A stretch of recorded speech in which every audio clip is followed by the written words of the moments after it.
Alaikum wa rahmatullahi wa barakatuh. Idi mubaraka. Aha. Rero tusose kusala. Osaga no kusaga. Mwasuze mutano banaffe bwenna abayisilamu. Assalamu alaikum wa rahmatullahi wa barakatuh. Embeera ya manzali ga idi mubaraka. Akitegeeza nti idi ennungi bannange. Mwe bali kubanga mugituuka kate, amwe bali kubanga musiiba bannaffe abalanka kasadala nti fenna atuli bulungi. Welcome to the Sun Spire. Leero nze Latifu Luwanga. Aha.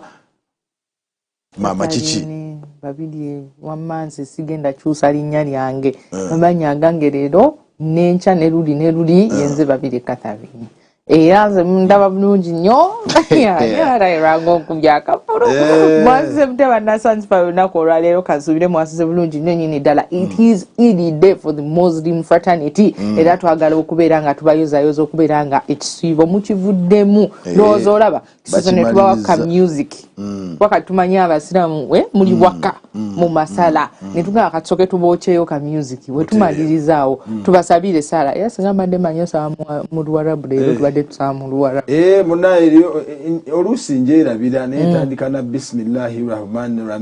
bismillahir rabbil alamin alhamdulillahi banna bintu biri awo tumaliriza okusafa bismillah sala negwa okay omanyi baba ogenda kulya waffe mu Islam ng'otudde ku lusaniya lyo olwawali n'ebifiififi ebiri oba baani abo bootagetinza oddamu buzi ogamba ogiroti bismillah Rwanda anakusanya tibiri yebyo mu Arabu onokunalero nyazi musoba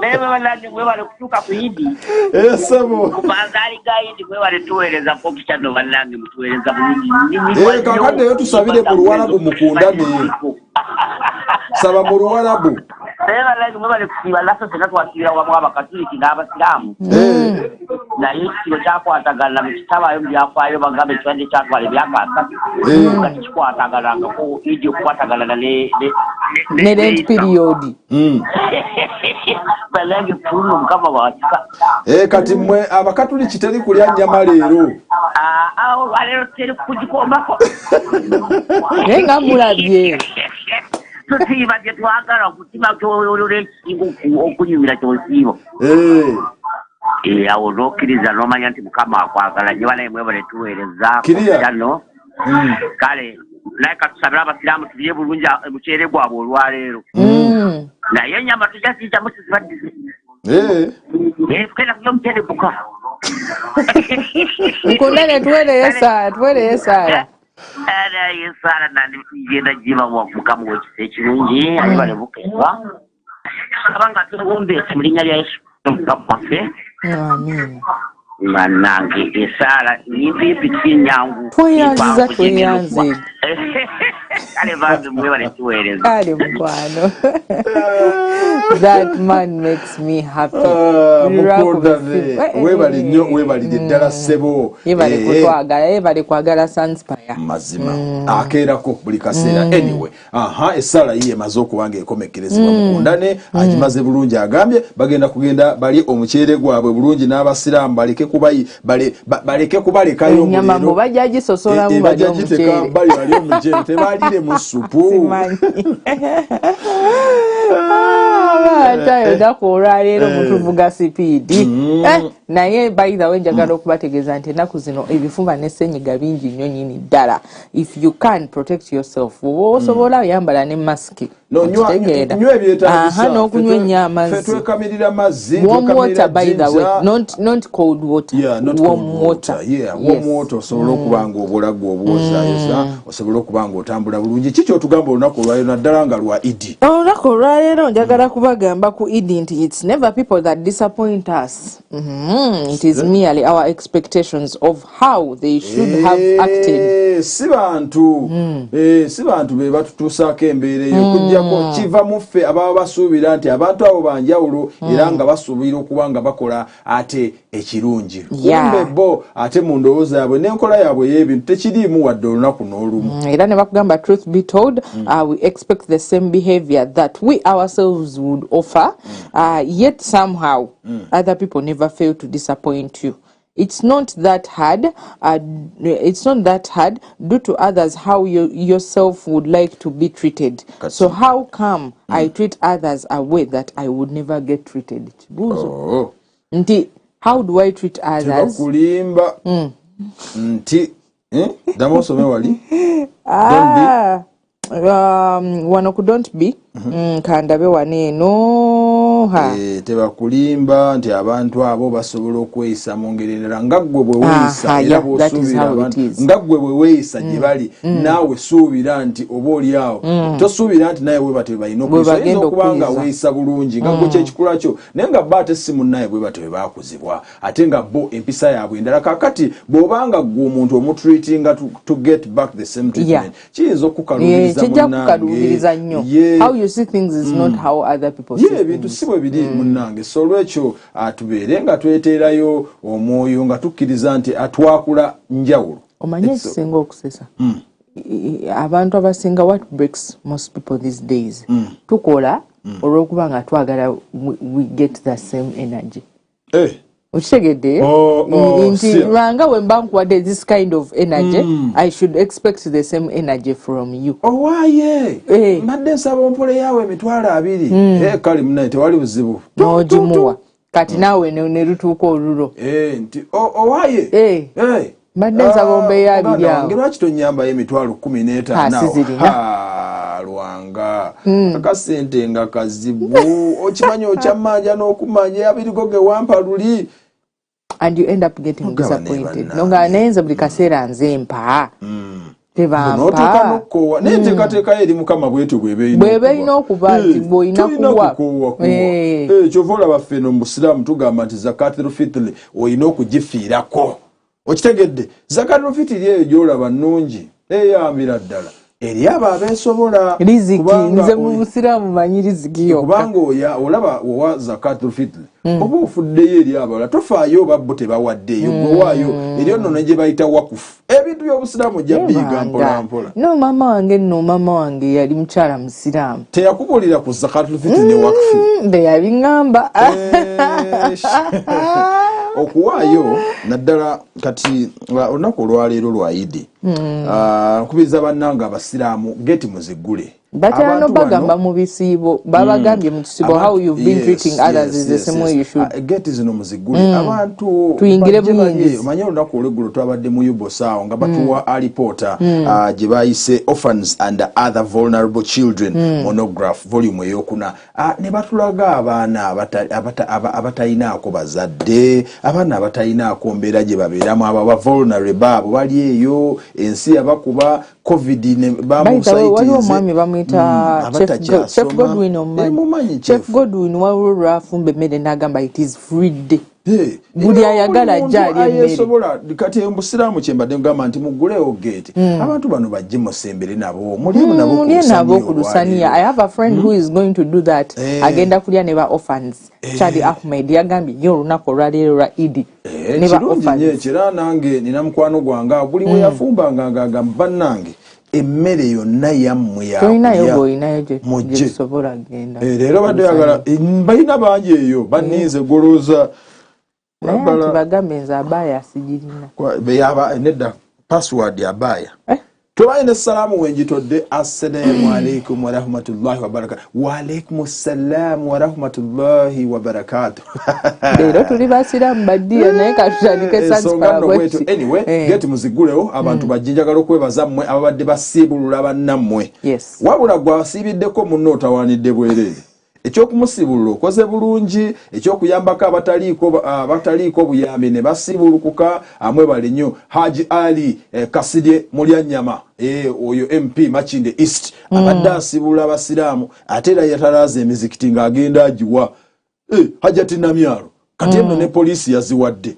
Ajatina myalo namulabye nga ino omukyala yabadde ino omukyala gwe yasanze bambi nga ino omwana bamuzaala ensinga egira bweti obimanya abaana balina ensinga ezirebera bambi nga she's asking what happened to the kid naye ekyasinza okunsanyusa mu byonna she took caution n'agamba omwana oyo alina okufuna obujjanjabi ebikolwa ebisa tubadde mu kisi Hajati Uhuru Haji Uhuru awo Haji Uhuru Haji antera ekubo nga bali Haji Uhuru ngamba owa Uhuru restaurant one yali ne Hajati Misa Kabanda anti kati awo Kampala city by some drive angekuba bali gadderi neri abawalli bali mu kulya buli omujjango olye kusibulukuka mwebali nnyo bannaffe abakoze initiatives ezifaananako bwe zityo mizikiti egy'enjawulo bamashahe mwebali kubanga muli owamyoyo abantu bano mbabuulire ekitu kye balina okubanga bakola ffenna tuli bantu bamu mu nsi eno naye nga tusabira ne bannaffe abali mu Irani abali mu luwannanda lw'e Gaza abali mu ntalo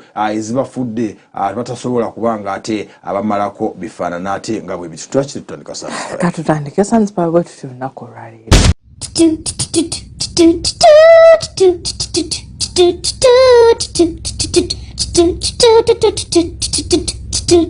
Turn around, look around, what don't you see? I got the juice, I got the sauce, what don't you see? Fresh boy, King Kong, what don't you see? Bomba, fresh gun, what don't you see? Hey, what's good, baby? Hello. It's like you're doing witchcraft on me. Your pictures, I display them in the house. With that, if I call you, you come. I'm in love with you. I want to spend the rest of my life with you. I'm in love with you. I want to spend the rest of my life with you. Trust me with your heart, I won't mess up. Even though you beat me, I won't give up. Trust me with your heart, I won't mess up. Even though you chase me, I won't give up. I go fight for your love like Jet Li. Jet Li, Jet Li, Jet Li. I go give you a ride in my Bentley. Bentley, Bentley, Bentley. Burigetti, Burigetti, Burigetti, Burigetti, it is in you that I breathe, boo boo. It is in you that I breathe. Don't it, it is in you that I breathe, boo boo. Burigetti, Burigetti, it is in you that I breathe.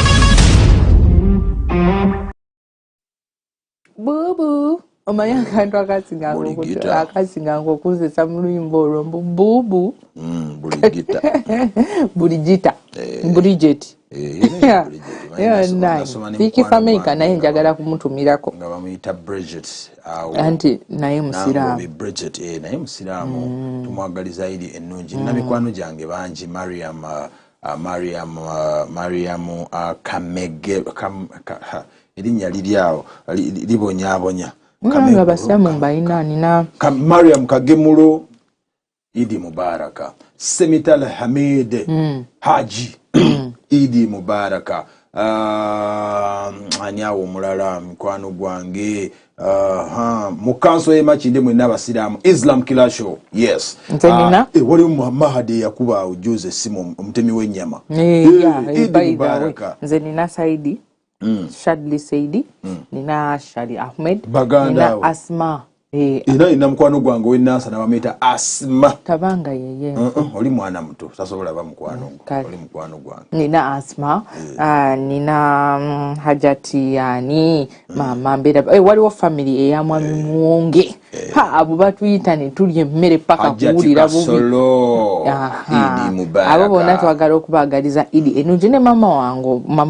omuto yaganirayo musiraamu kyali eyo musiraamu ne jjajja wange Hasfa naye mwagaliza Idi enungi anyway olunaku munnayo olw'eggulo ama yabadde mu executive meeting Adventist Media Association okitegedde ndowooza obalaba bulungi nnyo nyindala mwe muli mukadde Kiwumulo mwe muli omwana muwala Jovet mwe muli omwami oli bamuyitaani president wa ama bamuyita Kizito Happy Kizito Happy oyo omulangira oh my god kakati omulala Hasson Mutunzi anyway ngenda kubanga mbogerako wano naye General Secretary Mutunzi General Secretary ate omulala oli owebyensimbi bamuyita Toric Moses Masembe ate publicity ye Masemeka leka nsooke nsome ebintu byange era bagambye wano the executive meeting took place today which was yesterday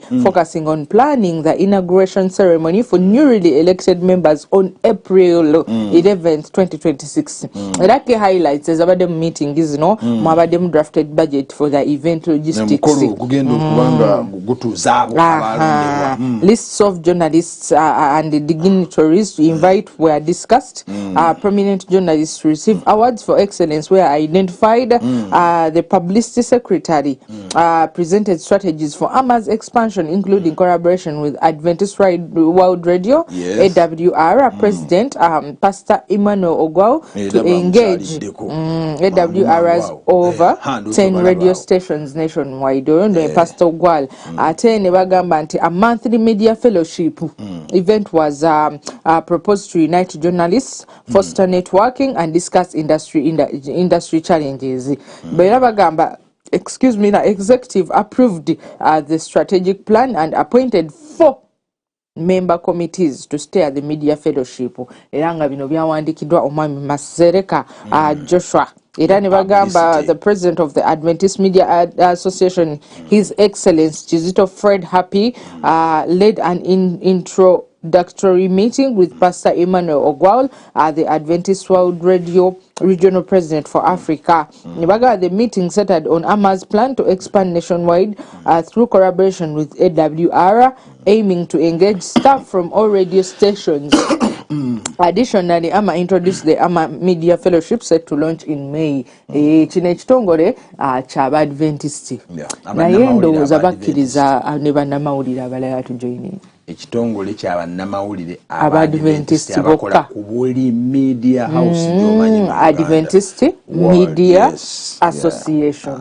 Ndowooza okitegedde gwe munnamawulire ali eyo ng'oli mu Adventist. You come and subscribe. It is only 20,000 for you to subscribe and osobola okubeera member owa Adventist Media Vice President w'ekibiina ekyo ye mukadde Kiwumulo producer waffe era nga yatambuza ensonga eyo.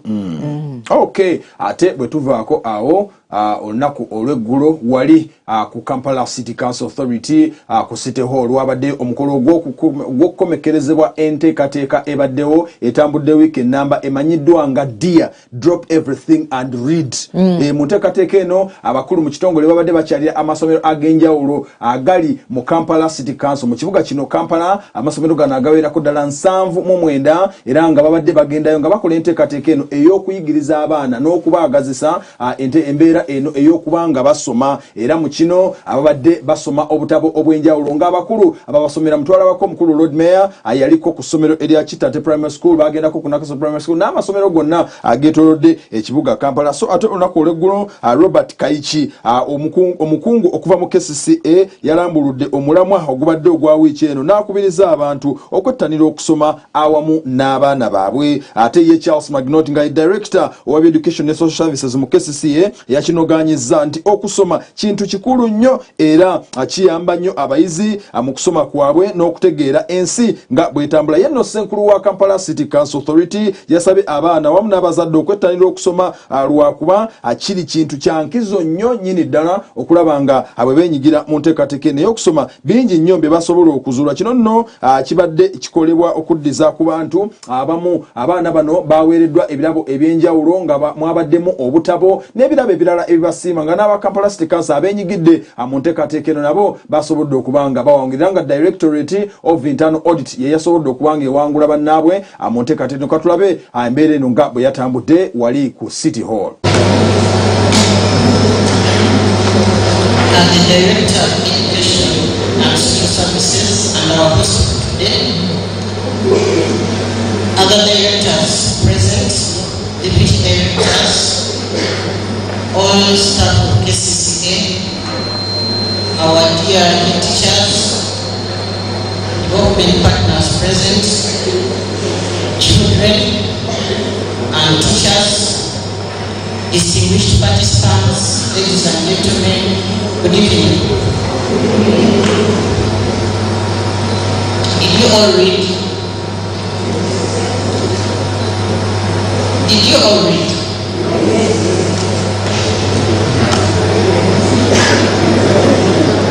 How many read? Okay, read something, even if it's not English.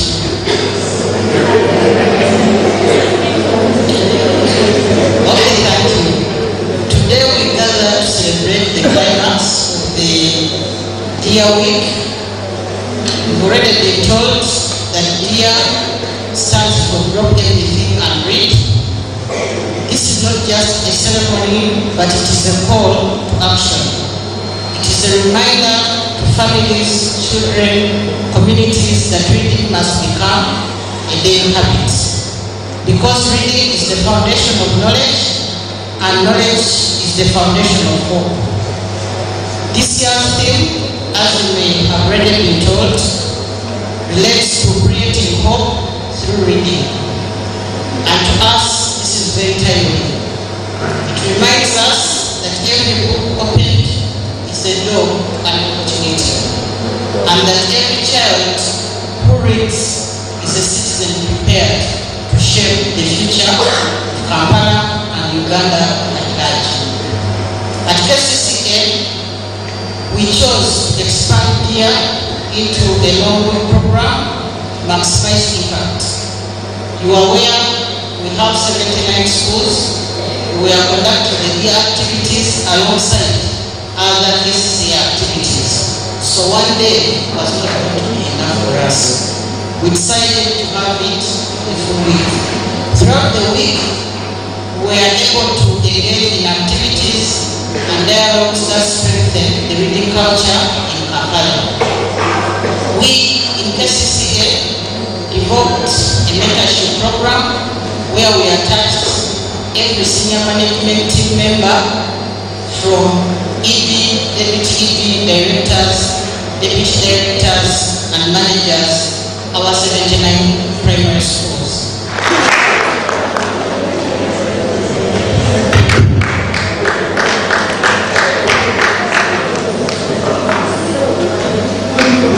Very much.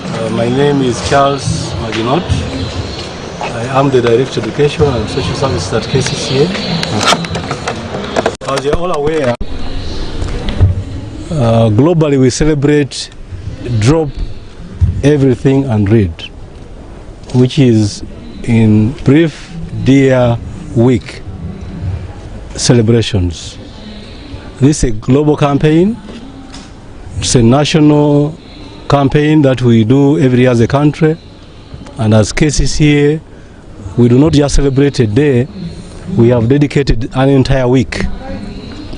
This time round, from Monday 16th of March to today 19th of March, we have climaxed with our annual Dear Week celebrations 2026.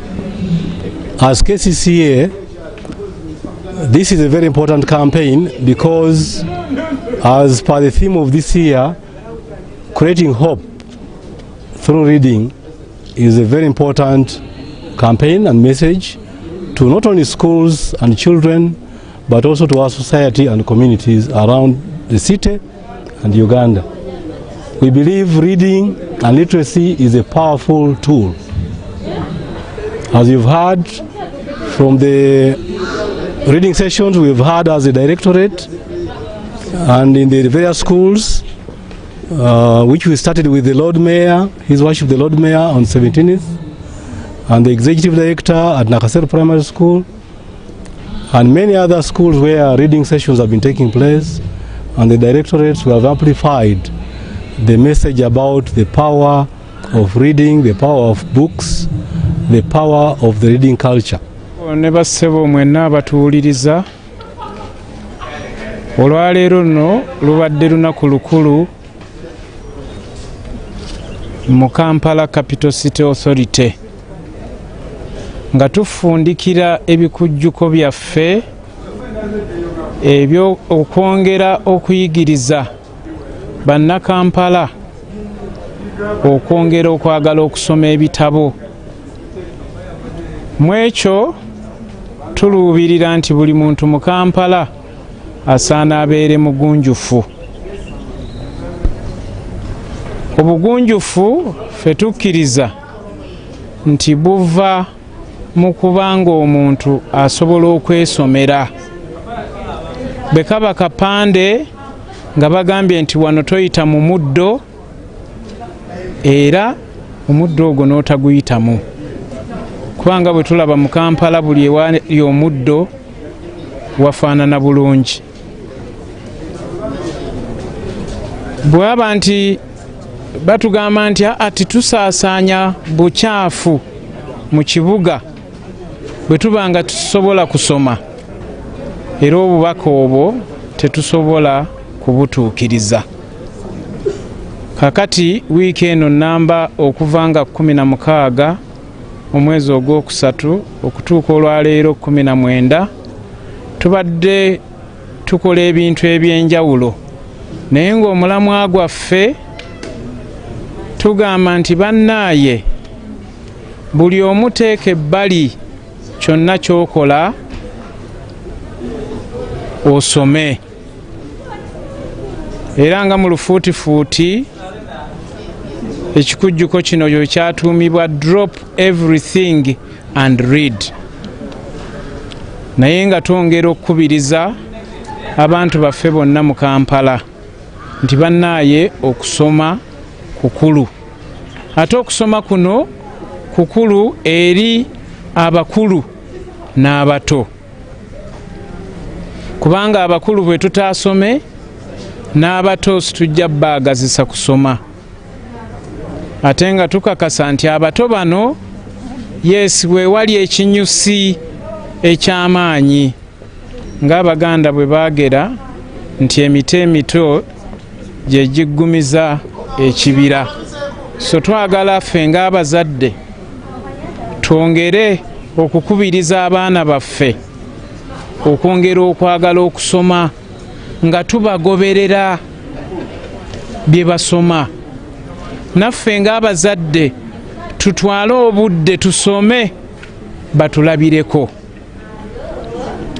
Tulina amasomero mangi mu Kampala, aga gavumenti gali 79, naye mu masomero ago 79 buli ssomero KCCA egenze eteekayo gye tuyita library oba etterekero ly'ebitabo. Twagala okukubiriza abazadde bongere okulondoola abaana nga n'abasomesa bwe bakola ogwabwe, naffe ng'eno abakulembeze bwe tukola ogwaffe, abaana abo baagala okusoma nga bafuna ebitabo okuva ku oyo ye mukulu Kaichi Robert ate naye nga amyuka director asooseko omukulu Magnot abonno nga bebe binjigiriza mu Kampala City Council Authority. So nga ate omukyala Hajjat Sharifa Bozeki asooseko nga ayongera okukatiriza ensonga lwaki buli omu asanidde okubanga asoma na lwaki abantu bano balina okubanga benyigira butereevu mu nteekateeka eno ey'okusoma. Enteekateeka eno nno ekulungudde wiiki namba nga yeetooloola ekibuga Kampala ku masomero agakese aga primary goka, era abaana ab'enjawulo abaweereddwa obutabo bagende bongere ate ku mpisa yaabwe ey'okusoma. So nga ate era mu kyewuunyisa wabaddeyo n'abaana abatoogera oba abatawulira aba Kampala School for the Deaf, nabo babaddeyo bulungi era ne basiimibwa okwetaba butereevu mu nteekateeka eno nga nabo bakoze ne presentation. Okay. Hey. Anyway, ate ensi olunaku regulo yabadde mu keetalo ka Idi Al-Fitr nga beegulira ku bya sava ekyawaliriza abasuubuzi abamu okwongeza ebisale naddala ebyokulya enkota y'ettokobwedde eri ku mitwalo egi nga oba togirina totawaana kugula mmere. Okulima kulungi nze njijja mu nnimiro ekinguza amatooke naffe ettaka ly'e Busula ddungi limerako emmere. Busula tetuli Busula. Mulimira Nansana mu Kisenyi kale tewali mutawaana amatuwembosi kale tugetekedde bulungi era kyova atuze shopinge ku bintu byokulya tukire bajjati baffe bw'obanga Allah takusobozesezza nga n'ekisibo ekiwedde yakusobozesa n'ofuna abaya bw'oba togifunye kati tukkirize gamba alhamdulillah. Vibe eri waggulu bwe natuuseeko mu Makindye East olaba nga buli omu yeetegekedde Yidi. Ogenda Makindye West otuukako e Kawempe Bamigo gye bali beetegekedde Yidi. Mukono buli wamu nkikakasa nti mujja kuba mukiraba nti Yidi ey'olwaleero egenda kubeera ya njawulo nnyo kuba abantu bongedde okugitegeera. Tumazizaawo abasiraamu baguze emmere tumazeewo era ne sente zizo tuzikutte mu ngalo. Enkoko tuguze ziizidde abasajja batuwadde sente bangi bajetegekera kuba era bajumbira okugula bibadde basinga okwagala era amatooke bagaleese era bagatutte bagaguze bagagulidde mu bbeeyi. Abalimi mu kyalo ensuku baziteekamu ebiriisa eby'amaanyi era ne bafulumya ssente empitirivu. Kati kyova olaba emmere kati ya bbeeyi ate n'omusana gwakubanya ensuku era abalimi tetubanenya ne betuguza nga ffe abasuubula nabo baleme kutunenya. Kisinziira ku ttooke eddene mulimu ageetaano, ena kitundu, ena kanaana, ena amatono galimu 3. Ndowooza owulidde nakanaana embeera yakusindikiza buli omu kyalina akiseera afune kasente ayogera n'okugira ejjo nakubye essimu sewo mube enkoko nga bulijjo batwegaya ne bagamba Haji yaze n'aziyoola zonna. Haji yazitutte ku muzigiti yazitutte muba Haji muli bakabi. Salute to all Hajis. Haji yabadde akutte enkoko ng'agitadde wano ku kigundi kya piki kino ekyokya. Mugamba oli mu kwokya enkoko gwe obadde kinaawe nengaana idiot avuse.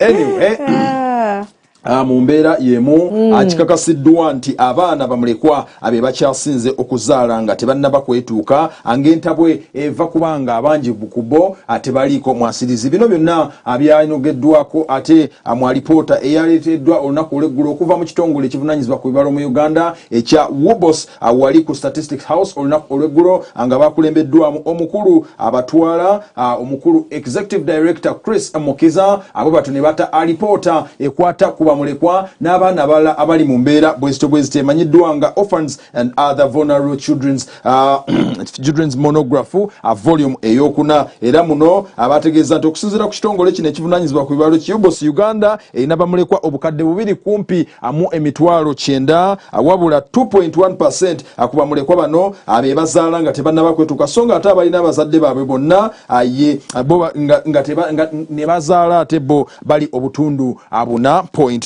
Bino byakasiddwa mu alipoota eyakoleddwa ekitongole kino ku muwendo ogw'abaana abazaala nga tebannaba kwetuuka ssaako n'abo abaafiirwako abazadde nga bakyali bato ddala. Era okusinziira kwakulira ekitongole kino Dr. Chris Mukiza ebbendobendo ly'ebunyolo erisingamu abaana abazaala nga tebannaba kwetuuka. Okusinziira kwa alipoota ebbendobendo lya bunyolo lyerikyasinzeemu abaana bano nga tebannaba kubanga betuuka. Mukiza yategeezezza nti nga Uganda bwerabika mu kiseera kino abaana bamulekwa abo abangi nnyo nyini ddala ng'era obutundu 6 ku buno abataata baabwe be baafa, obutundu 2 abaafiirwako bannyaabwe so nga ate obutundu 4 tebalinaako muzadde wadde n'omu. Era okunoonyereza kuno kwalaze nti ebitundu 61 ku buli 100 bamulekwa bano bava mu masomero ne batandika okubanga bayingira emirimu egy'enjawulo olwo ne batandika okubanga abanoonya 10. Era alipoota eno yayongedde okukinogaanya nti abaana bangi abaava mu kusoma mu COVID wabula ate nga abalenzi mu mbeera eno abe basinga okubanga abagenda mu mbeera eyo. Okusinziira ku bibalo byabwe bagamba nti abawala abazaala bo basobola okubanga bafuna omukisa oba oli awo oguddayo okusoma so nga ate abaana abalenzi bano nno balekebwa bali. Katulabe embeera nga ate bwe yabadde awo.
Bwatyo ate Dr. Chris Mukiza nga agezaako kubanga annyonnyola ensonga eyo eddoboozi libadde likyaganye oba atusobola okufuna ku Mr. Agre Kibenge okuva mu Ministry ya Gender and Social Development ng'ayongera okukkatiza ku mbeera eyo.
Tubateeka mu nteekateeka za gavumenti, mu programu za gavumenti, era tulina programs eziviira ddala ku baana ate nga si ministry yaffe yokka nti yeyeetaaga ebiba bivudde mu kunoonyereza kuno naye ne ministries endala eziwa obuweereza eri abantu baffe. Kampa ekyokulabirako mu ripooti eno gye bafulumizza n'eri gye njogeddeko ey'abantu abaliko obulemu aba planning abategekera abantu abo ministries ez'enjawulo zirina okulaba nti babayingiza mu plan ne programu zaabwe nga ministry y'ebyobulamu eya health, ministry y'ebyenjigiriza okulaba nti abaana baffe oba abantu baffe baweebwa omukisa ogw'okubangulwa basobole okufuna okweteekerateekera obulamu bwabwe ne famire zaabwe. So information eno eba ya muwendo nnyo gye bali. So ministry eza local government, ministry eza agriculture, ministry y'amazzi, eby'obutonde, reporting nga zino zituyamba ffenna okuteekateeka obulungi. Naye report gye tufulumiza olwaleero ye yaba abaana abatalina oba eyafiirwako omwana. And the highest percentage of orphans were in Madu at 20%. That is 1 in every 5 para at 9 in every 100 children.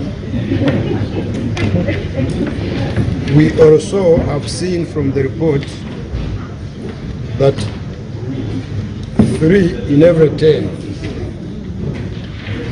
orphans aged 3 to 5 years were attending school. They were in early child development. That's the development. And slightly over half of the orphans in the age group of 6 to 17 were attending school. That's basic education, primary, secondary, and higher. And 20%, that's 1 in every 5.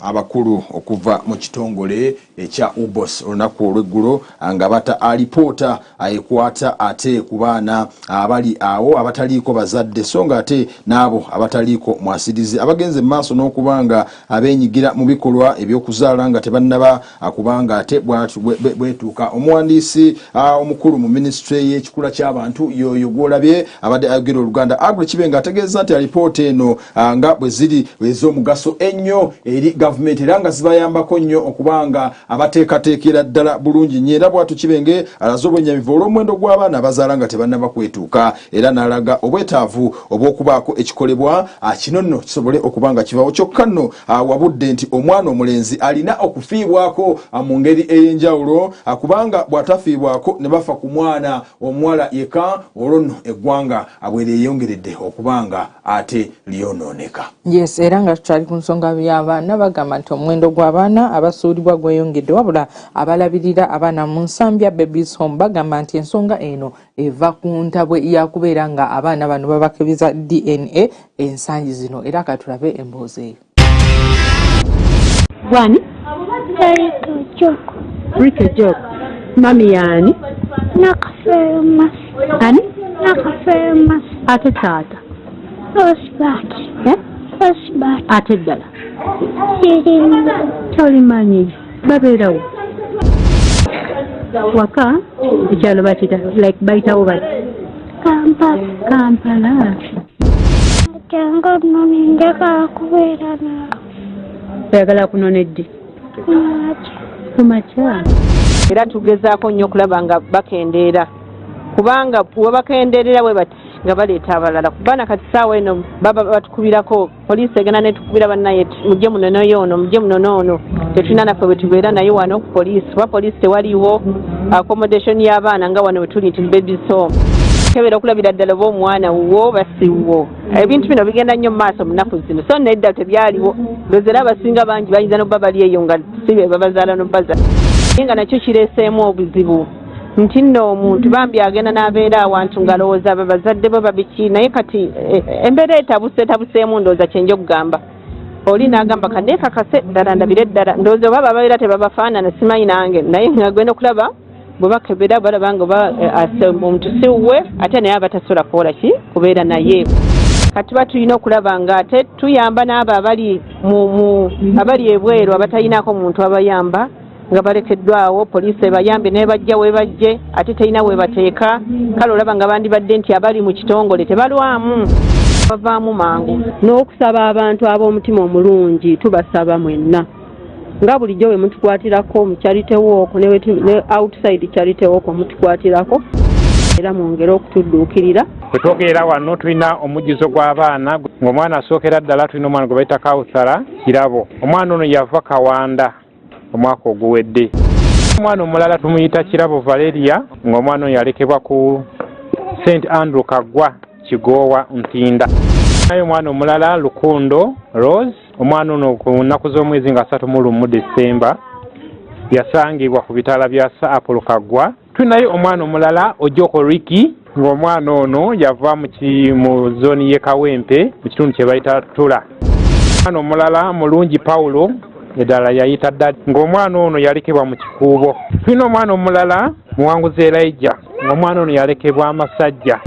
tulina omwana omulala ng'omwana ono yetumusime Rwita tuteebereza okubeera ng'ali mwaka gumu ogw'obuto yalekebwa mu Wasa zooni tetubeera n'omwana omulala Mugagga Peter era yalekebwa mu zooni y'emu ey'e Makindye poliisi kati mu byokulabirira abaana etugamba nti abaana tuleme bakuumira mu home kale abaana abajja bagenda ate abalala balina okusoomozebwa ne bayingira abaana bwe bagayalirirwa ku kigambo ekyokukkiriza ekyokutya Katonda basobola okukola ekintu kyonna bw'afuna ekimusoomoza kyonna na bino ebiriwo ku social media asobola n'okutuuka ku kirowoozo eky'okutwala obulamu bwe. Abaana abayita mu mbeera eyo nga tubasaasiddeku bannaye lwaki musuula abaana muzaala baaki be mutaalere awo nange kyekibuzo kyeneebuuza lwaki ozaala omwana gw'ogenda okubonyaabonya abasajja munenya babwereere omukazi gw'ozadde omwana gwasazeewo n'ozaala bw'oba osazeewo nti sindika omwana labirira omwana mulina engeri gye mukolamu ebintu byammwe bakyalammwe naye nammwe abasajja mukole obuvunaanyizibwa wammwe patiri mutugjeeko olunderebo Lwaki muzaala? Bwemboozi endala.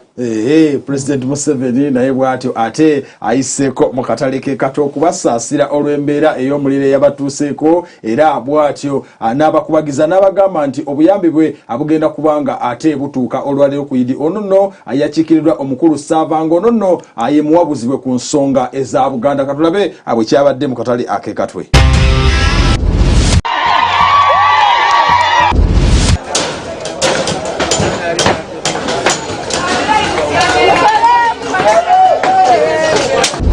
Embeera mbi bannanga ayina kayina tuyambe, kubanga ffe bamama ffe bataata abasajja badduka, abasajja abamu baafa. Mutukwatireko munna babasobodde bannaffe, muyambe ku bantu bano abali mu bulumi. Pulezidenti w'eggwanga asaasidde nnyo abantu, abakyala n'abaami, abazaana ba Ssaabasajja Kabaka ate bannayuganda olw'okufuna obuzibu buno. Nze ekindeese kwe kutegeera kyekituufu ekiri ku ground, era kyenfunye abantu baffe beetaaga mbaawo, beetaaga mabaati. Okuwaayo akatono kusinga okusaasira okungi. Pulezidenti abawadde ente, tugiriire wano, era oluvannyuma lw'abasentebe okutuwa ebyetaagisa, amabaati gonna n'embaawo, ngenda kuddawo wano enkya ndeete ebikozesebwa eno nga bwe tuli Idi ayi n'akatale kaffe tukazimbe. Twagala okwebaza pulezidenti w'eggwanga lino Uganda Yoweri Kaguta Museveni okusobola okulumirirwa abantu b'owansi. His Excellency etulyakutisse, tulyeyanzizza nnyo, tulyeyanzeege era ligenda kutuukirira mu linnya lya Yesu. Jjajja yeebale kutulera, yeebalire ddala. Mpozi era Spence Envoy nga watusuubizza ekitundu nga okiraba mukama wange kikyafu naye abakulu ba kanso batuyambe batugogoleko kuba ekitundu kyajja kasasiro mungi, tusaba tufune emmotoka tulongoose. Were bagumwa akatale ka Ssaabasajja Kabaka weekali era ffe tukole emirimu tugole okwekulaakulanya nga pulezidenti bwatugamba nga Ssaabasajja bwatugamba.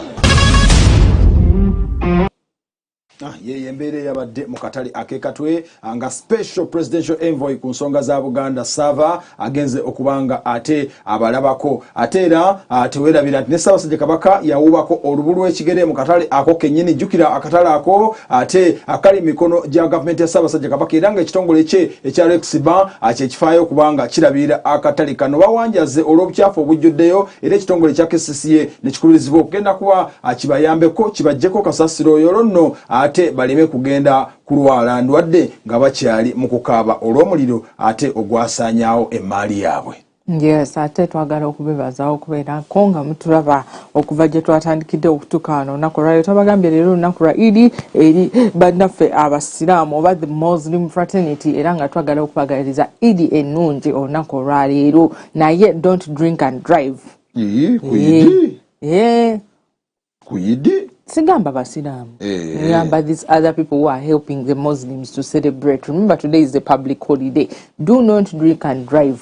Ate ne bobo vuga bulungi nnyo nyini ddala. Tetwagala tukome wano ku Monday nga tukola ku mawulire ate ag'abantu abayise mu Uganda with recklessness. Mukitegedde tebagezaako wadde n'okunywa. Munywera ki? Anyway, kirungi ffe eddiini gye tusoma tugamba nteri kunywako. Anti kati this message goes to those n'abasiraamu era nabo tebanyi. To those who drink.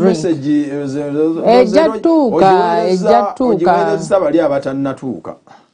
Wamma nkadde kamutukkirize tumumulemu tukomewo n'empapula z'amawulire.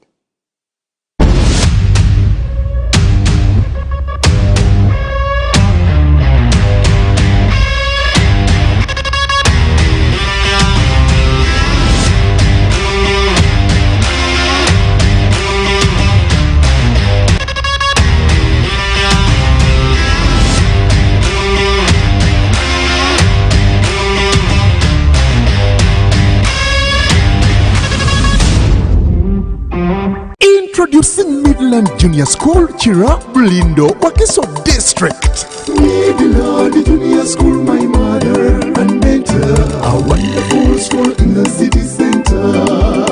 I sing of your name. Midland Junior Junior School is the only school in Uganda that you have been questing for.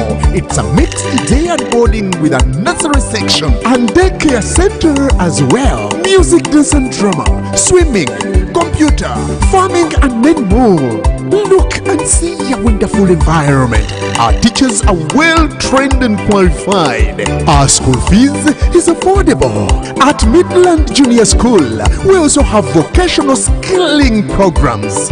Midland Junior School is located in Chira, Bulindo, Wakiso District.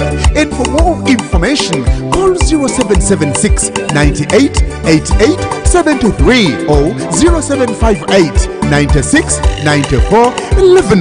Midland Junior School, building brains with character. Do not miss. Ukikwasaganya otya nti kati okola transition from numbers auditing ate obikwasaganye ne omulimu guno ogw'enjiri ate to make it even slightly difficult bwembanga kitunuulidde in service, how do you juggle? Nina impression Katonda gyantaddemu nti it's not all about money. Oh, okay. Okuweereza, it's not about money. In fact, Mukama yandaga obubonero bungi mu buweereza bwange nga ndaga nti nnyinza n'okulabirira si lwa kuba ssente z'ogira ki z'oyina.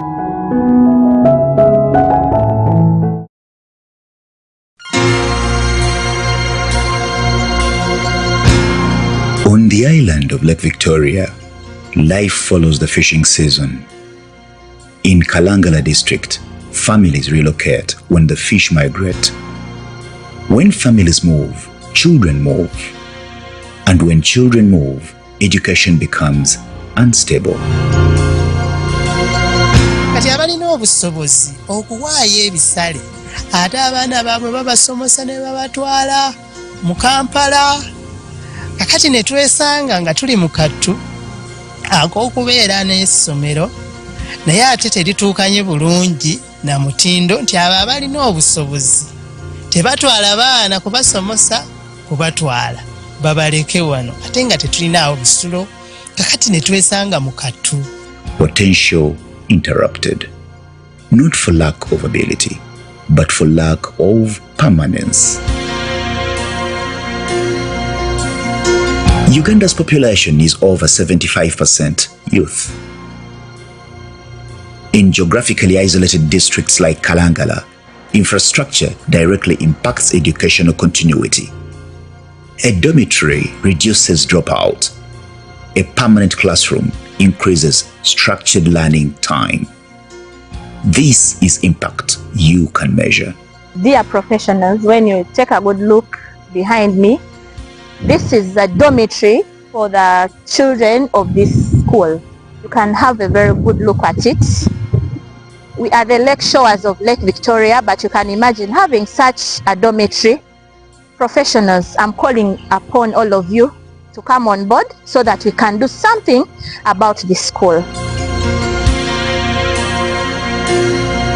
Mission is faith expressed through action. It is building where access is limited. It is anchoring education where mobility disrupts it. This Easter 2026, AAYP partnering with Adventist World Radio launches Island Mission 2026. We are constructing a permanent classroom, a dormitory, an anchor for stability. Because when children stay, performance improves. And when performance improves, futures expand. The total project investment required is 80 million Uganda shillings. That's approximately $20,000. Structured, budgeted, accountable. This is not for just an event, but infrastructure. This Easter 2026, you can give, you can partner, you can build. One mission, one island, one generation anchored. Kalangala is waiting. Visit us on aaypug.org/kalangala-retreat or directly call the treasurer on +256 774 347 118 or reach out to Dr. Eliana on +256 783 397 030.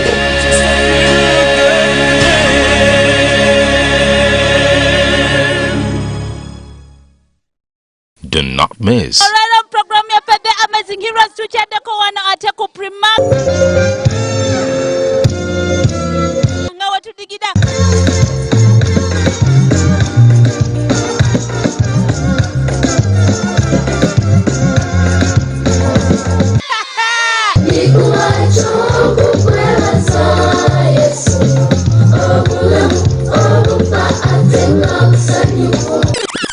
Emisango jonna ejiri muri n'essomero omwana owange yagiza mama Tom tukusaba okakkane tozikakkanya omwana owange wangi tasobya agambye ki takwatibwako wangi ate tavumwa Tomu wangi kikolimo gwe singa buli omu abaako kyakola abaana baffe bajja kutereera mu layini.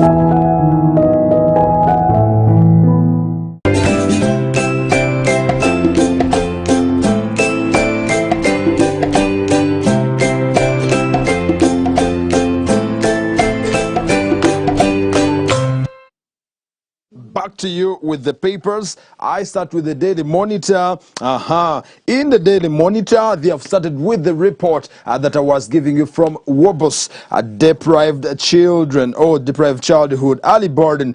Data from the Uganda Bureau of Statistics. WOBOS indicate that Bugisu had the highest percentage of adolescent households heads, while Sebei had the lowest. The report also shows the number of orphans in Uganda has more than doubled over the past 2 decades now. 1.7 million children. That is the number by which orphans increased in the 2 decades. And 3% the percentage of households headed by adolescents, and 12% households headed by the youth. That is between the age of 15 to 24. 6% of the orphans lost their fathers, and 3% of the orphans lost their mothers. 2% orphaned child mothers, and 2.1% prevalence of children mothers among orphans compared to 1.4% among the non-orphans. So kati ensonga y'abaana.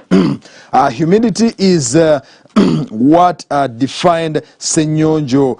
Businessman Bosco Senyonjo will be remembered for building his community and being dedicated, honest, humble, and patient despite his accomplishments. Okay, Nigeria's rise from farmland to Kampala city's vibrant suburb. In Nigeria, there are 7 reasons why a court denied Agasiri bail despite spending over 180 days on remand. SSP Agasiri was denied bail. Again, Ginger Street Traders fault, city cleanup.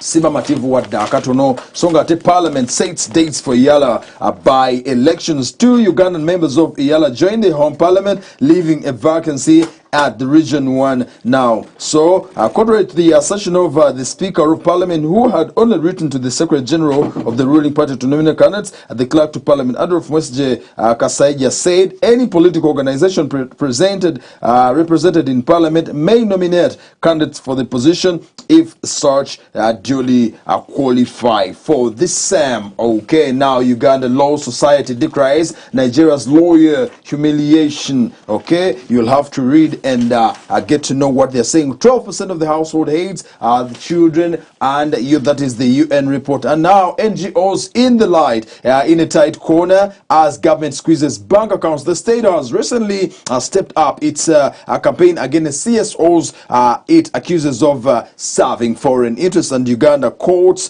Chinese investors to boost agro exports in the country. And Kenya might lose its key trade route. That is according to President Ruto, who warned that despite Kenya's being a major trade route for several East African countries, poor infrastructure is making it shaky, and people might run away anytime now. Nigeria's story is being put in here. The recent Equity Bank's 3-year turnaround. The year comes risks against women possessed. Okay, Personal Data Protection Office Director Baker Biru Kuja has warned that while e-commerce empowers African women, risks like data abuse, cybercrime, and harassment persist, thereby calling for digital literacy, secure platforms, and legal awareness to help women safeguard data and thrive confidently online. Now, Uganda increasingly vulnerable to cyber attacks amidst skills gap, and over 70% of the vehicles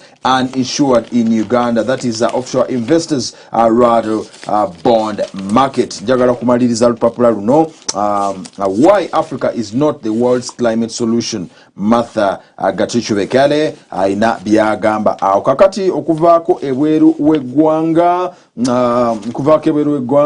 Iran war. Trump ponders on deploying troops in the Middle East. The U.S. has carried out more than 7,800 strikes since launching the war on February 28th, and Rwanda Kong agree to steps to de-escalate the tensions in the eastern Congo. Now, in Moroni, at least 8 bodies recovered from the boat carrying migrants going somewhere. There's French territory located in Mozambique and Madagascar. That is Mayotte. Now, in Cairo, Israel opens key Gaza crossing amidst a new truce push so that these people do not die of hunger. And lastly, in Somalia, wrangles over elections that have Somalia on the edge. The president now is Hassan Mohamudu, who wants to take on another term in office. Let's go to Bukedde. Bukedde agamba Irani etamye ekubye kasa ne Saudi Arabia awabi Trump n'alaja na minisita wa Iran ate naye atiddwa. Kitegedde ekintu ekyo olutalo olutabuse bannange, era bagambye nti n'ensi endala nga Bahrain ne Kuwait nazo ziri ku bunkenke. Emyaka 4 eja New Vision najo bagikuteereddemu wano, ate ne batugamba abaka bakunyiza KCCA ku by'okumenya owino. Ate nga headmaster akwatiddwa mu kutulugunya omuyizi, bagamba nti amukubye emiggo emizibu ddala. Bano basumatuse akabenje mu taxi, bagamba obunkenke mu maka g'omugagga Ssenyonga eyafudde awamu n'abanerebe, era bagamba bataddeyo poliisi ekuuma butiribiri. Minisita w'ebyenjigiriza ye asiimye obuyiiya mu basomesa, era bagambye abantu 6 bagudde mu nnyanja Nalubaale ne bafiirawo, ate 8 ne basimattuka enjegeego eyo. Batugambye ebya AFCON biranze, basaba Africa batadde akazito ku kaafu nga mwe muli Eito awamu ne Didier Drogba. Omujjukira omusajja oyo? Bugema bagamba ekyacyanca nabyo babitaddemu wana bayizi Bugema olw'okuwangula emisinde. Yes, Express ne URM Uganda Cup nayo mweri, ate wano mulimu akadirisa nga maliriza kooti eragidde Dr. Guchina okukomya okukayanya ettaka lya Sudiu erya Speak Hotel ekitubulu. Bamugambye ebyo abivve musajja wattu. Ate poliisi ekutte abagambibwa okubeera nga babba number plate z'amamotoka. Munnange yabandazeeko awo munamawulire munnange Kibwika nti bo bamuguddemu bamuguddeko bamwetolozza ekyalo number plate z'amamotoka gonna ze yabba yagenza abalanga gye ziri n'azijjayo. Osaaga gwe ngenze mu lupapula the New Vision. In the New Vision, ranking was based on average performance per subject. That is the best UACE teachers. Now, Pastor Oliver Bereji is in here, and why Muslims must pay zakah before Eid prayers. That is the point that I was saying on when we were starting. Widow petitions court over husband's burial site, and how the New Vision files quashed Zizinga's death sentence. Okay, bwetweyongerayo wano Hormuz Strait blockade, 6 allies ready to help ships sailing through the Strait of Hormuz. Kakati waliwo obuzibu tetukyafuna mafuta kubanga wegalina okuyita. Iran MPs propose tolls on shipping through Strait of Hormuz. That is according to the media. An FBI probing counter-terrorism official who quit over Iran war. Okay, number of orphans, child mothers years drop. Percentage of children who are orphans by region are put in here. Figures the findings show that the Madi sub-region comprising of Moyo, Ajumana and Obonji has the highest prevalence, that is at 20.1%, about 5 children, followed by Karamoja 19.3 and West Nile at 18.3. That is according to the New Vision Child Mother Special Grants and all that were talked about yesterday. Minister Magode urges institutions to embrace regional integration. Okay, and FIA, Financial Intelligence Authority, fails to analyze over 1,000 suspicious transactions. First Lady hails 50 years of AO partnership with Uganda as Ugandan producers tipped on Chinese market by Olive Woneka. Okay.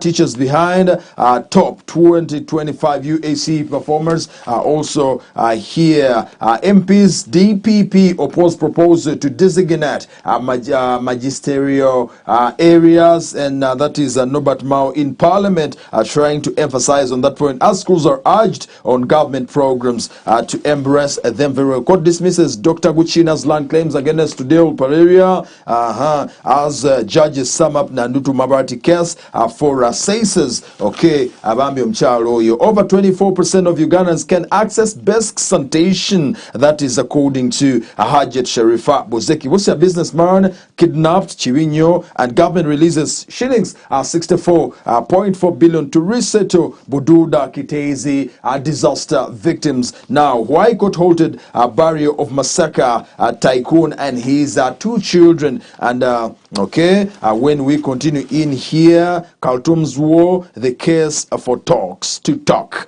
Let us all celebrate the teachers in Haulum's murder forced Ugandans in droves to Kenya. Now biology is in here. How Japan Uganda exchange cooperative opportunities. I am back signs $20 million partnership to boost SME laning. Harvest money is in here.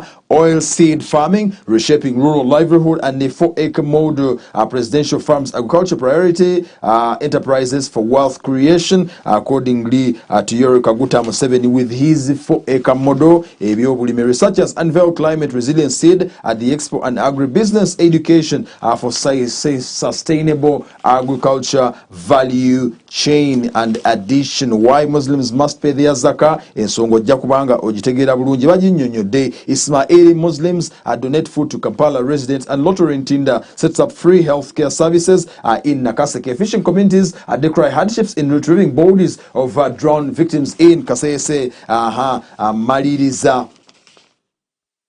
the New Vision. Bwentyo ate maliriza ne new dawn for Uganda's art in Venice. Okay, ojja kusoma emboozi zino zonna osobole okubanga ozitegeerera ddala bulungi nnyo. Nkwebaza okubanga otugoberedde okuva gye twatandikidde mwanattu. Kakati kiki totuwa ebyafaayo ebyo ne tugenda mu maaso. Leero sigenda kuba byafaayo. Kyoganye twagala tuwulira ku Yidi gye yatandikira. Leero nganye. Ebyavaayo sigenda kubibawa naye ng'olunaku olwaleero kingenda okubakolera ngenda kubaleetera omwami Dennis Kuruga nga ye publicity wa Association of Adventist Young Profession oba giyite ayapu agenda kuba atubulira ku Easter Retreat gye balina bagenda Kalangala era agenda kuba atubulira ku Easter Retreat eyo omulimu gwe bagenda okuba nga bakola era ndowooza agundi etujja gibalagako maaso awo annyonnyole ensonga ezo butya bwe zigenda okutambula nga zituyamba tutya okutegeera ekintu ekyo naye nga tetunaba kwerabira ab'ettendekero Buganda Royal Institute of Business and Technical Education ekake Kamenge ettendekero lya Ssaabasajja Kabaka bannange twalayo omwana asome. Kabaka tasobola kunyigiriza mu byansimbi atulowoozaako mu ngeri enjawulo, so olwekyo yateekawo ettendekero buli muntu ayagala okubanga aliko ky'amanyi okukola agende eyo bamusomese asobole okubaako kyekolera. N'olwekyo muganda wange akubiriza nti waayo akadde omwana omutwaleyo okebereyo ku ssatula yaabwe olabe ebintu nga bwe bijja okubanga bitambula. Olwo nno omwana aleke kulekebwa mabega ayiga ebyemikono bijja muyamba ate okubeera obulungi mu nsi muno. Yes, ate mutukkirize tugende mu kuwummulamuko ate tumale tukomewo.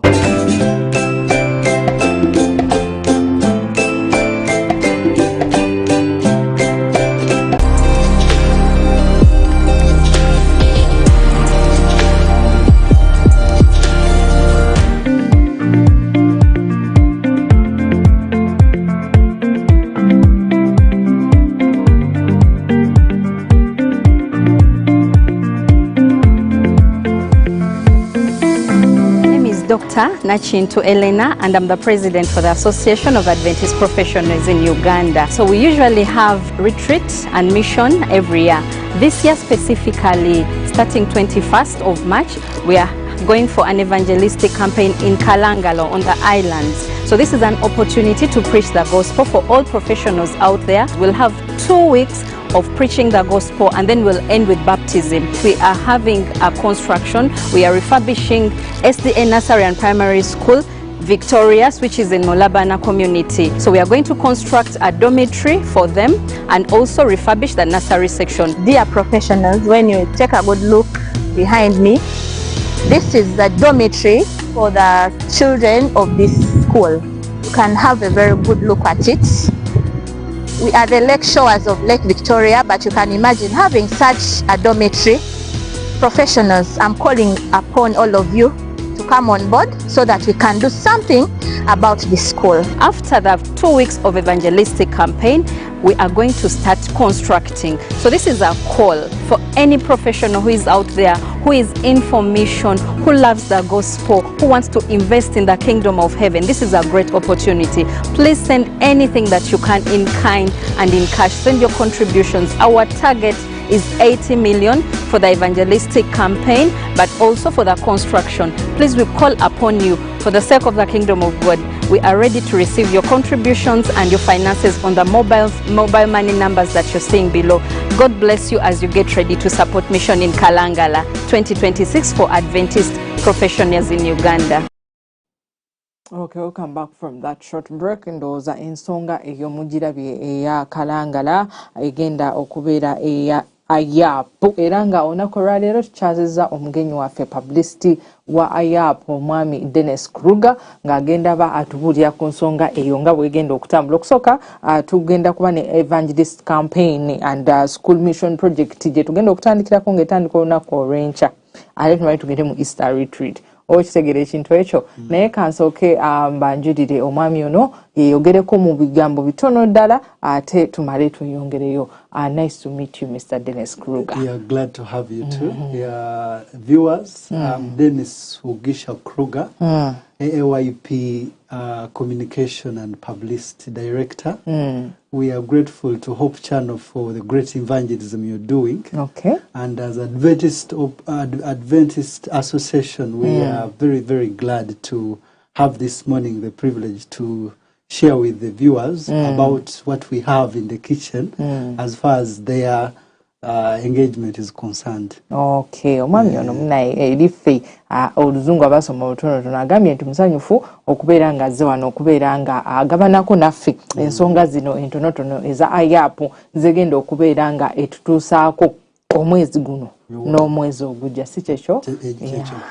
Kakati Mr. Dennis Kruger, tusaba you enlight for us this evangelism campaign that you're going to be doing in Kalangala and the school opening, and also then you enlight us on the Easter retreat that you're going to be doing, and which kind of people are supposed to be involved in this kind of campaign and the retreat as well. Absolutely. Neyanziza, we were as Association of Adventist Young Profession, our mission is to mobilize all professional. Muntu yenanga ino obukugu oba musomesa oba musawo oba engineer okubanga we mobilize them towards the spiritual and economic development of the society. As long as you have a profession. Absolutely. Bona buli muntu abako ne kyakola. Of course, era nanga akola simbusa bane profession. Absolutely. So in that regard, this every Easter, we've always had retreats.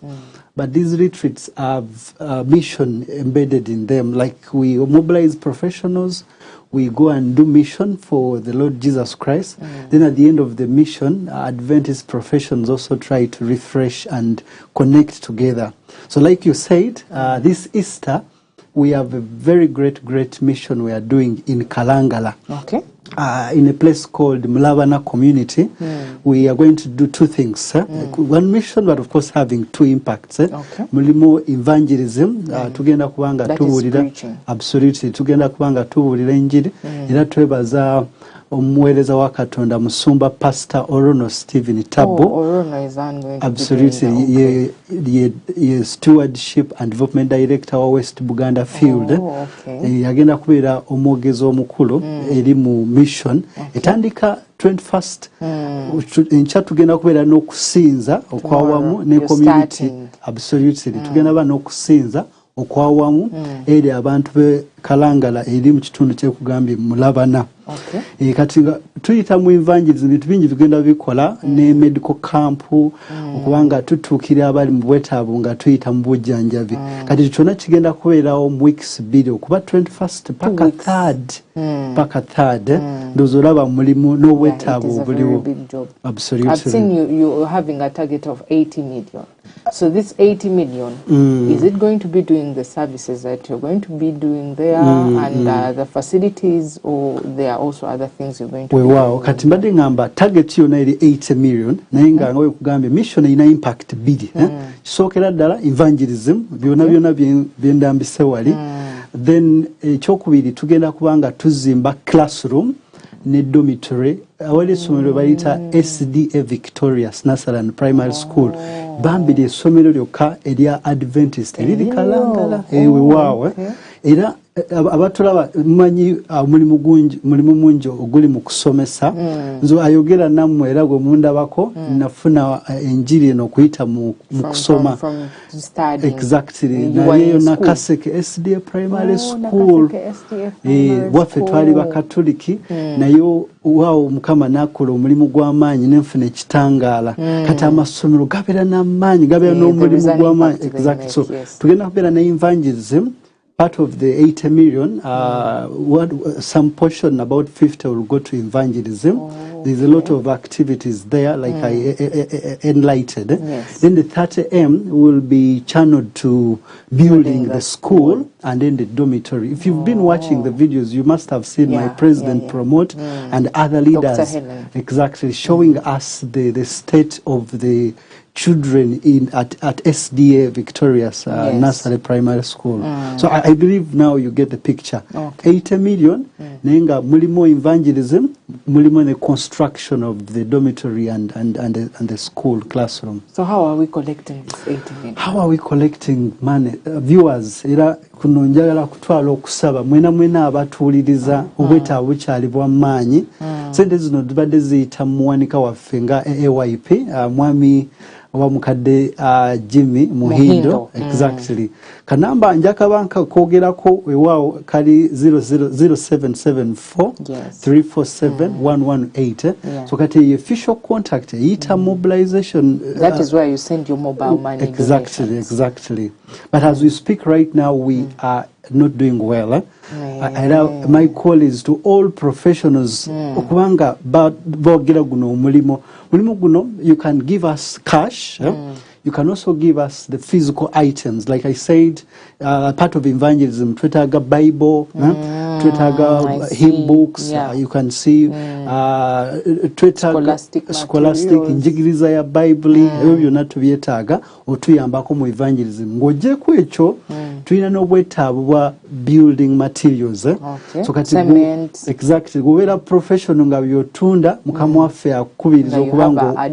exactly okuwagira mulimu okuyita mu bintu ebyo naye naawe alina kasente weewaawo eno chance joina muganda wange waliwo enjogera egamba kankiyise mu luzungu egamba oba oyagala genda mangu genda weka if you want to go fastest go alone but if you want to go farthest go together era bagamba nti two heads are better than absolutely one. Kati olaba olwaleero nga gwe professional ogambye oyinza n'okuba otunda sombuusa biki ebyo oba osazeewo okubanga owagira mulimu gwa Mukama waffe Yesu Kristo ng'ogenze wekka oyinza n'okugenda mangu ne impact tejja kuba y'amaanyi singa onaaba otwegaaseewo kati ensonga lwaki as AYP tumobilizing oba tukubiriza bamemba bonna gwoba ng'oli professional owakkiriza Mukama waffe Yesu Kristo oyina obwetaavu oyina obunaanyiza okubanga owagira era otweggaatako tubeere nga tugenda wala kuba singa wandibadde ogenda mangu naye okubanga twagala kutuuka wala olina twegattako okubanga tuwagira guno omulimu. Okay, tweyanza nnyo tweyanzege mwami Dennis Kuluga njagala kudda musomera abantu enamba eri 0774 34 ogenda okuba ng'osindika obuyambi nno obugenda okubeera nga bukola ku nsonga eno eya evangelism amu n'okuzimba essomero era kino kigenda eri buli muntu alina profession. By profession they meaning ng'olina omulimu gw'okola oba otunda sumbusa oba okola ki as long as there is a job you're doing omulimu guno gukwetagisa okubeera ng'ovaayo ojobeere nga otuyambako si weewaawo si kyekyo mwami Dennis era nusu 1,500 meka byonna bikola omulimu gwani gwa Mukama Katonda kamukamu gwe Buganda okitegedde kati mwami Kuluga njagala kuwayo eddakiika egi oyogere ku retreat omala otusiibule. Nga sinayogera ku retreat nga n'okutwala eddakiika eyo togedde ku ba professionals naye waliwo n'aba professionals in the making abayizi baffe abali mu masomero ku universities tertiary institute mwena namwe muli part of us era okola otya otwegatta ku AAYP ku Association of Advanced Young Profession tulina website www.aipug.org tulina TikTok obeera sawa zonna oba ogenda ku TikTok kuwumula osobola kuba nga onoonya AAYP Uganda tulina YouTube channel tulina Facebook tulina X account so oba oyagadde okumanya bingi bye tukola osooka bagende ku account the social media that is where they will even get the other information. Absolutely, but those who want to be members and fully be part of us membership is always 50,000 shillings for the professionals. Ateri abayizi students bona abali masomero nga bagala twegattako nabo basasula mutwalo kati zo sente zizibera part of the evangelism nti watugenda kukola omulimu kibeerawo kyetutandikirako already mu pocket yaffe so ekyo ntwala omulanga guno nga nkubiriza oyo yena ali Adventist nga yakkiriza Mukama waffe Yesu Kristo nga akkiriza nti alina obunaanyizibwa bw'okubunyisa oba okubuulira enjiri otwegattako tubeere nga tukola guno omulimu waawo nga tuweesa Mukama waffe Yesu Kristo alyoke akyuse bantu poza ekisemberayo ddala ddakiika emu obudde weewaawo njagala kwebaza executive mwena olw'omulimu mungi gwe mukola president wange Elaina mukadde waiswa twagala kwebaza Adventist World Radio guno omulimu tugenda kukola fekka nga bwe nkugambye abangi bagende wala twebaza Adventist World Radio twebaza Hope Channel mwebale nnyo the publicity you are doing twebaza Prime Radio n'ebitongole byonna institution mwena mwebale okuwagira kati gwe obanga obadde okyalowooza sente ozigjeewa lowooza ku mukwano gw'oyo gwokola naye omutuukire omugambeko ku bwetaawa bwe tulina bannaye kino tutakikolere wamu guno omulimu tetugenda kubanga kukola ki anyway tweyanze gebyokwogerako tulina bingi nnyo ddala naye obudde tebutusobozesa naye tujja beera nga tubagamba ku nsonga eno day by day weeks ebiri we zinagenda okuggwerako nga kyemanyi impact eriwo nnene nnyo nyinda mubala okubeerako nga mutulaba mutukkirize tugende mu kuwumulamu ate tumanyi tukomewo n'ebyemizanyo. My name is Dr. Nachintu Elena and I'm the president for the Association of Adventist Professionals in Uganda. So we usually have retreat and mission every year. This year specifically, starting 21st of March, we are going for an evangelistic campaign in Kalangalo on the islands. So this is an opportunity to preach the gospel for all professionals out there. We'll have 2 weeks of preaching the gospel and then we'll end with baptism. We are having a construction. We are refurbishing SDA Nursery and Primary School Victorious, which is in Nolabana community. So we are going to construct a dormitory for them and also refurbish the nursery section. Dear professionals, when you take a good look behind me, this is the dormitory for the children of this school. You can have a very good look at it. We are the lake shores of Lake Victoria, but you can imagine having such a dormitory. Professionals, I'm calling upon all of you to come on board so that we can do something about this school. After the 2 weeks of evangelistic campaign, we are going to start constructing. So this is a call for any professional who is out there, who is in formation, who loves the gospel, who wants to invest in the kingdom of heaven. This is a great opportunity. Please send anything that you can in kind and in cash. Send your contributions. Our target is 80 million for for the evangelistic campaign, but also for the construction. Please, we call upon you for the sake of the kingdom of God. We are ready to receive your contributions and your finances on the mobile money numbers that you're seeing below. God bless you as you get ready to support Mission in Kalangala 2026 for Adventist professionals in Uganda.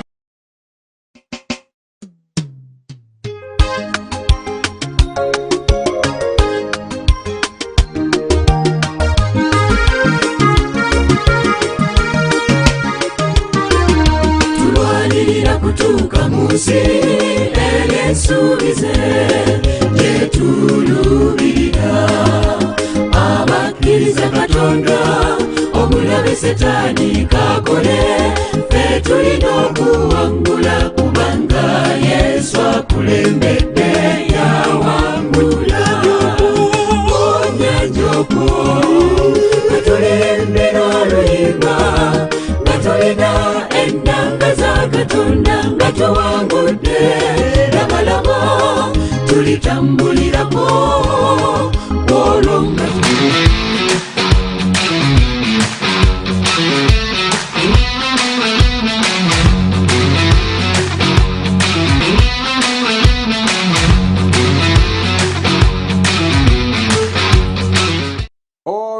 mukulikireyo nnyo nnyini ddala ate nange nkomyewo okubatuusaako ebyemizannyo nga bwe bitambula mu nsi yonna. Ngenda kutandikira ddala mu mpaka eza University Football League nga bwe zaatambudde.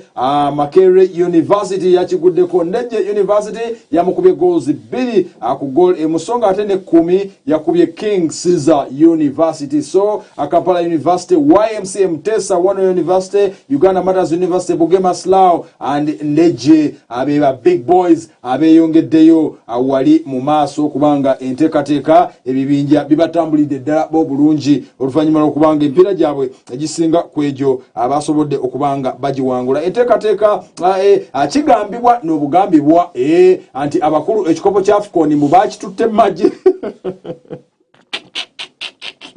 bachutemu abebese dakhane bagamba AFCON webeyagala egende ekikimeyo kafu webeyagala egende ekimeyo ekikobo kya AFCON. Raya yakyasinze zi clean sheet enyingi mu Premier League awamu ne Champions League. Omuyaye akutte akatimba n'omuddo agubakiramu buterevu nnyo songa atera ambayisamu lukwakwa. George Weah yeganye bimogerwako mbu awagira ekiteeso kya kafu kiri akyegamba mbuno naye yabadde awagidde bajje ekikobo ku Senegal basobole okubanga ate bakiwa aba Morocco ngagamba kino kyayongedde okubanga kyonoona omupiira gwa Africa n'okwongera okutuvumaganya ku lukalu olwa Bulaya. Jjukira George Weah oyo yaliko omuwanguzi wa Ballon d'Or omufirika omu yekka bw'ati era yali akubira eyo mu liigi yali mu liigi eya Italy AC Milan n'awangula Ballon d'Or eyo. Kakati omukulu oyo agambye nti nno ebimwogerwako byonna bya swakaba era ayina byayogeddeko wano ebyongedde okulaga nti omupiira gwa Africa abakulu bano baba basobodde okubanga basalawo batyo bayongedde okulaga nti referee si final man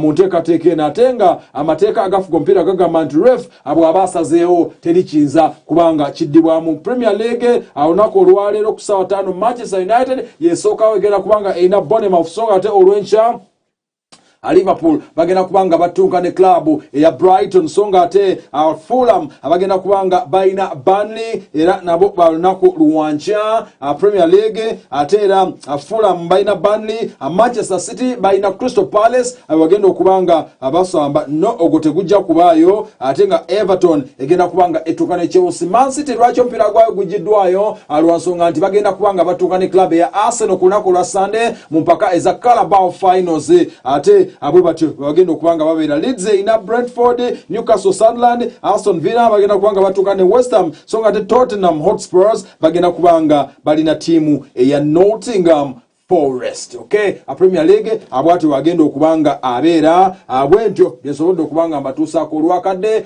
tugendere amwe balinyo okubanga mugoberedde okuva gye twatandikidde asonga ate era mmaliriza nga mbagamba nti Senegal yo yasabye enguzi eno mu kaafu enoonyezebweko akubanga bagamba nti kino kye baakoze buli bwanguzi kathe sibula abantu. Okay, njagala okubagaliza sabbiiti ennungi era nga njagala okubasinkana olweggulo mu sing along tugenda kubeera ne warning bells teweerabira okubeerako ng'otulaba ffe Spire tugigatte bwetu olunaku olwaleero. Bye bye.